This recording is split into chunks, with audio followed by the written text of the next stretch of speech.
Ito ang payo ko sa mga magka-college. So kung high school ka ngayon, ito yung pwede mong gawin para malaman mo ano ba yung pwede mong puntahan sa college or ano ba yung mga steps na gagawin mo. Ang pinakamagandang gawin mo is magtanong ka dun sa mga tao na nauna na sa'yo.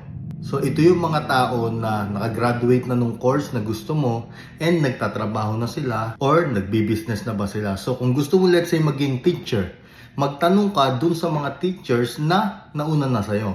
Magtanong ka kung ano ba yung ginagawa nila on a daily basis, ano yung effect ng trabaho nila sa pamilya nila. Kung gusto mo maging engineer, magtanong ka sa mga engineer na makakilala mo or mag-reach out ka sa mga engineer na, let's say civil engineer ang gusto mo, mag-reach out ka sa mga civil engineers.